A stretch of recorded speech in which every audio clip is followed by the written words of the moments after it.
Serial पिशाचनी में जब पवित्रा घर पर आती है तो जैसे ही वो दरवाजा खोलती है वहीं पर पिशाचनी उसको देख रही होती है।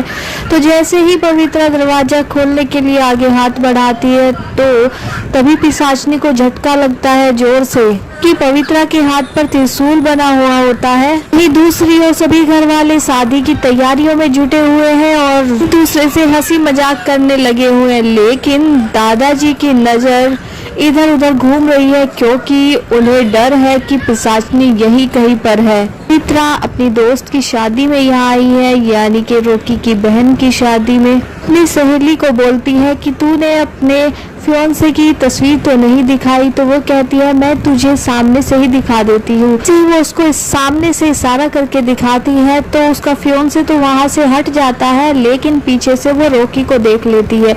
उसको लगता है कि रॉकी ही उसका फियांसे है। को लड़कियों के साथ फ्लर्ट करते हुए देखकर पवित्रा सोचती है कि ये कैसा फियांसे चुना है इसने।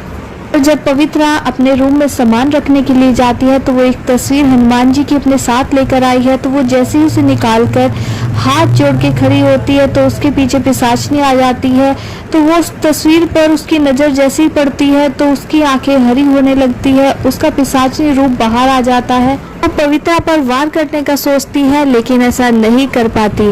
और दूसरी ओर प्रतीक सारा सच अपने पिताजी को बताने की सोच रहा होता है। ये बात पिशाचनी को पता चल जाती है और वो प्रतीक और उसकी बीवी को वहीं पर रोककर डराती है और जान से मारने की धमकी देती है। साथ ही उसने प्रतीक की बेटी यानी कि जिसकी शादी होने वाली है उसके गले में मंत्र फूंक दिया है, तो जिसके कारण उसकी बेटी की हालत खराब होने लगती है। पिशाचनी उन्हें कहती है अगर तुमने ये बात किसी को भी बताई तो मैं तुम्हारी बेटी को जान से मार दूंगी। इसी डर के कारण वो ये बात किसी को भी नहीं बता पाते।